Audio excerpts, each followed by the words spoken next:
Good morning. Morning.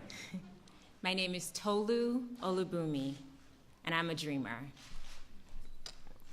When I was 8 years old, I dreamed of being an engineer. At 14, I was brought from Africa to the US to live that dream. At 21, I graduated with a chemical engineering degree. And today, that dream still lives in the back of my closet, where my diploma waits for immigration reform. I never set out to devote myself completely to advocating for immigration reform, nor did I imagine that out of the ashes of my darkest secret would arise my true purpose. In 2006, my father passed away in Nigeria. Too far for a final kiss goodbye, and fearing that at any moment I could be torn away from my family. I stand here today as a direct result of the fervent prayers of my father and bold action by the president. Instead of living in fear and well below my abilities, I have the privilege of spending my days advocating for immigration reform and supporting efforts to achieve that more perfect union that we all desire. Mom, Dad, today I am hopeful and humbled to present the President of the United States.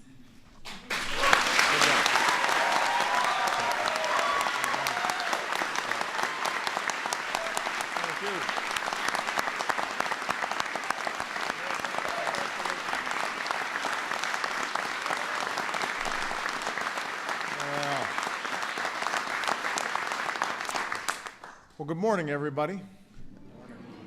Welcome to the White House. It is a pleasure to have so many distinguished Americans today from so many different walks of life. We've got Democrats and Republicans. We've got labor and business leaders up on stage. We have law enforcement and clergy. Americans who don't see eye to eye on every issue. In fact, in some cases, don't see eye to eye on just about any issue. But who are today standing united in support of the legislation that is front and center in Congress this week, a bipartisan bill to fix our broken immigration system. And I have to say, please give Tolu another round of applause for the wonderful job.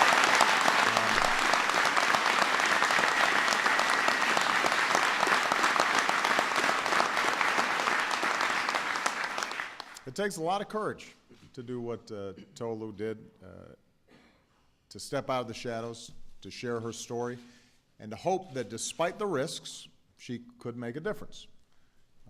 But Tolu, I think, is representative of so many dreamers out there who have worked so hard, and I've had a chance to meet so many of them who've been willing to give a face to the undocumented and have inspired a movement across America. And with each step, they've reminded us, time and again, what this debate is all about. This is not an abstract debate. This is about incredible young people who understand themselves to be Americans, who have done everything right, but have still been hampered in achieving their American dream. And they remind us that we're a nation of immigrants. Throughout our history, the promise we found in those who come from every corner of the globe has always been one of our greatest strengths. It's kept our workforce vibrant and dynamic. It's kept our businesses on the cutting edge.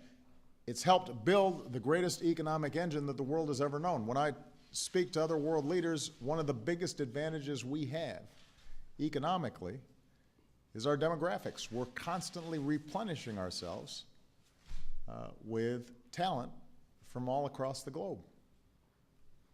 No other country can match that history. And what was true years ago is still true today. Who's beeping over there?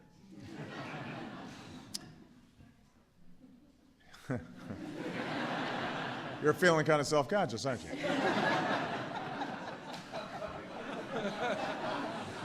It's okay.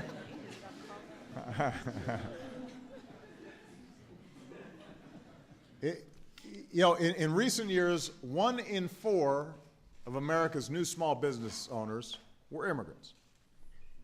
1 in 4 high-tech startups in America were founded by immigrants. 40% of Fortune 500 companies were started by first or second generation American. Think about that. Almost half of the Fortune 500 companies, when they were started by first or second generation immigrants. So immigration isn't just part of our national character, it is a driving force in our economy that creates jobs and prosperity for all of our citizens. Now here's the thing, over the past 2 decades, our immigration system hasn't kept pace with changing times and hasn't matched up with our most cherished values. Right now, our immigration system invites the best and the brightest from all over the world to come and study at our top universities, and then once they finish, once they've gotten the training they need to build a new invention or create a new business, our system too often tells them to go back home so that other countries can reap the benefits, the new jobs, the new businesses, the new industries. That's not smart, but that's the broken system we have today. Right now, our immigration system keeps families apart for years at a time. Even for folks who, technically, under the legal immigration system, should be eligible to become citizens, but it is so long and so cumbersome, so Byzantine, that families end up being separated for years. Because of a backlog of visas, people who came here legally, who are ready to give it their all to earn their place in America, end up waiting for years to join their loved ones here in the United States. It's not right, but that's the broken system we have today. Right now, our immigration system has no credible way of dealing with the 11 million men and women who are in this country illegally. And yes, they broke the rules. They didn't wait their turn. They shouldn't be let off easy. They shouldn't be allowed to game the system. But at the same time, the vast majority of these individuals aren't looking for any trouble. They're just looking to provide for their families, contribute to their communities. They're our neighbors. We know their kids. Too often they're forced to do what they do in a shadow economy where shady employers can exploit them by paying less than the minimum wage, making them work without overtime, not giving them any benefits. That pushes down standards for all workers. It's bad for everybody. Because all the businesses that do play by the rules, that hire people legally, that pay them fairly, they're at a competitive disadvantage. American workers end up being at a competitive disadvantage. It's not fair, but that's the broken system that we have today. Now, over the past 4 years, we've tried to patch up some of the worst cracks in the system. We made border security a top priority. Today, we have twice as many Border Patrol agents as we did in 2004. We have more boots on the ground along our southern border than at any time in our history. And in part, by using technology more effectively, illegal crossings are near their lowest level in decades. We focused our enforcement efforts on criminals who are here illegally and who are endangering our communities. And today, deportation of criminals is at its highest level ever.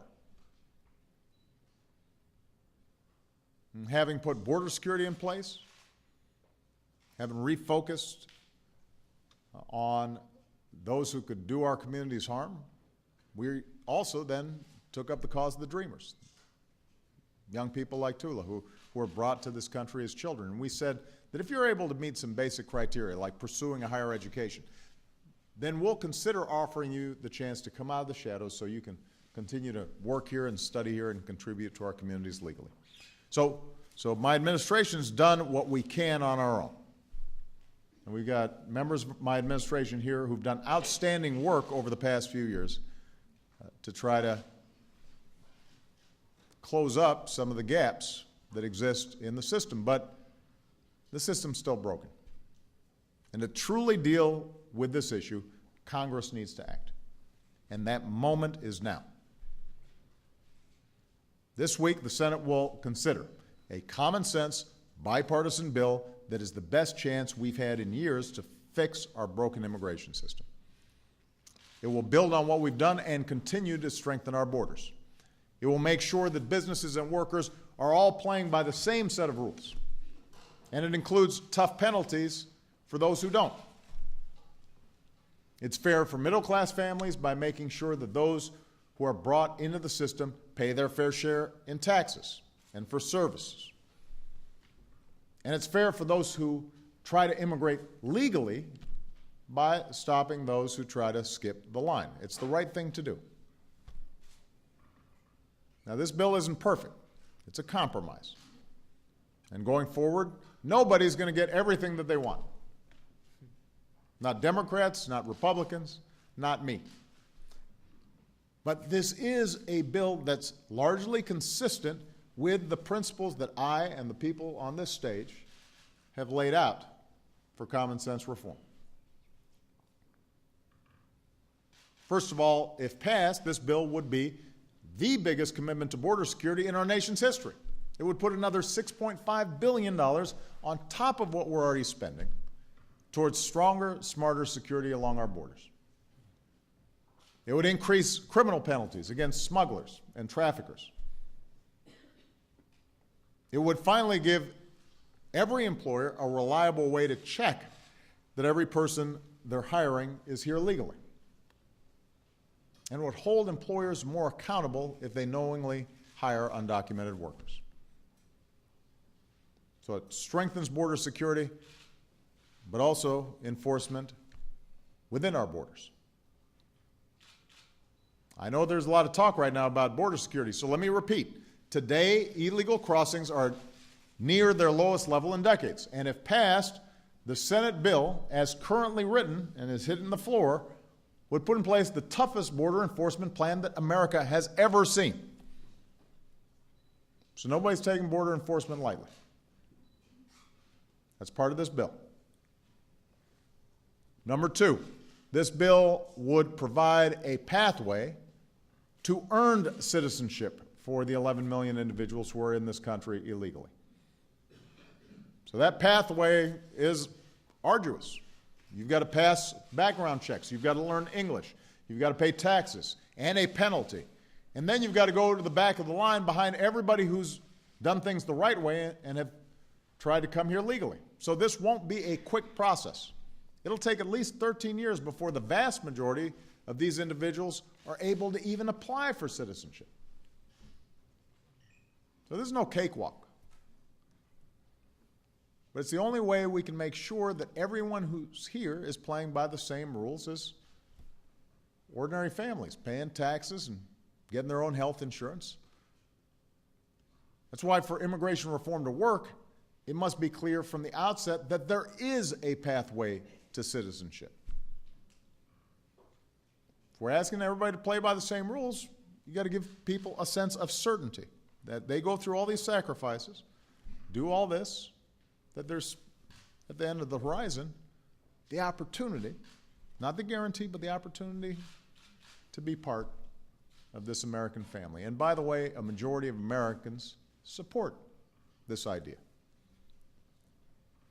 Number three, this bill would modernize the legal immigration system so that alongside training American workers for the jobs of tomorrow, we're also attracting the highly skilled entrepreneurs and engineers from around the world who will ultimately grow our economy. And this bill would help make sure that our people don't have to wait years before their loved ones are able to join them here in America. So that's what immigration reform looks like. Smarter enforcement, a pathway to earn citizenship, improvements to our legal system. They're all common sense steps. They've got bipartisan support. They've got the support of a broad cross-section of leaders from every walk of life. So there's no reason Congress can't get this done by the end of the summer. Remember, the process that led to this bill was open and inclusive. For months, the bipartisan Gang of Eight looked at every issue, reconciled competing ideas, built a compromise that works. Then the Judiciary Committee held numerous hearings. More than 100 amendments were added, often with bipartisan support. And the good news is every day that goes by, more and more Republicans and Democrats are coming out to support this common sense immigration reform bill. And I'm sure the bill will go through a few more changes in the weeks to come. But this much is clear. If you genuinely believe we need to fix our broken immigration system, there's no good reason to stand in the way of this bill. A lot of people, Democrats and Republicans, have done a lot of good work on this bill. So if you're serious about actually fixing the system, then this is the vehicle to do it. If you're not serious about it, if you think that a broken system's the best America can do, then I guess it might make sense to try to block it. But if you're actually serious and sincere about fixing a broken system, this is the vehicle to do it. And now's the time to get it done. There is no good reason to play procedural games or engage in obstruction just to block the best chance we've had in years to address this problem in a way that's fair to middle-class families, to business owners, to legal immigrants. And there's no good reason to undo the progress we've already made, especially when it comes to extreme steps like stripping protections from Dreamers that my administration's provided, or asking law enforcement to treat them the same way they treat violent criminals. That's not who we are. We owe it to America to do better. We owe it to the Dreamers to do better. We owe it to the young people like Tula and Diego Sanchez, who's with us here today. Where's Diego? Right here. Diego came here from Argentina with his parents when he was just a kid. And growing up, America was his home. This is where he went to school. This is where he made friends. This is where he built a life. You ask Diego, and he'll tell you he feels American in every way, except one, on paper. In high school, Diego found out that he was undocumented. Think about that. With all the stuff you're already dealing with in high school, and suddenly, oh man, really? So he had done everything right, stayed out of trouble, excelled in class, contributed to his community, feeling hopeful about his future, and suddenly he finds out he's got to live in fear of deportation. Watching his friends get their licenses, knowing he couldn't get one. Seeing his classmates apply for summer jobs, knowing he couldn't do that either. When Diego heard that we were going to offer a chance for folks like him to emerge from the shadows, he went and signed up. All he wanted, he said, was a chance to live a normal life and to contribute to the country I love. And Diego this year was approved for deferred action. And a few weeks ago, he graduated from St. Thomas University, where he was student body president and student of the year. Right?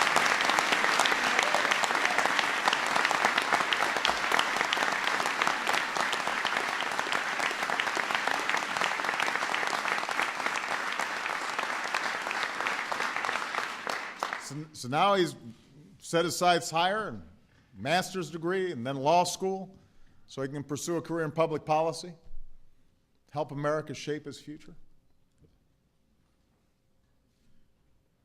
Why wouldn't we want to do the right thing by Diego? What rationale is there out there that wouldn't want to make sure Diego achieves his dreams? Because if he does, that helps us all achieve our dreams. So in the weeks to come, you'll hear some opponents of immigration reform try to gin up fear and create division and spread the same old rumors and untruths that we've heard before.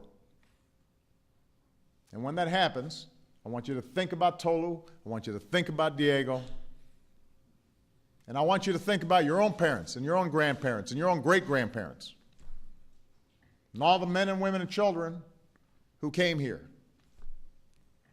The notion that somehow those who came through Ellis Island had all their papers right.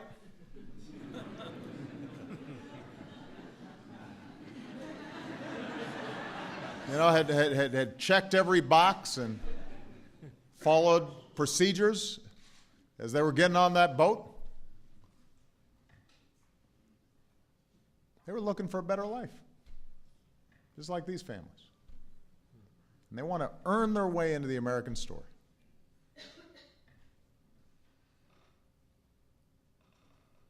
If you're willing to stand with them, if you're willing to stand with all these outstanding leaders up here, then now's the time to make your voice heard. You need to call and email and tweet your senators and tell them, don't kick this problem down the road. Come together, work together, do your job, not only to fix the broken immigration system once and for all, but to leave something better for all the generations to come. To make sure we continue to be a nation of laws and a nation of immigrants. Do the right thing. Thanks. God bless you. God bless America. All right.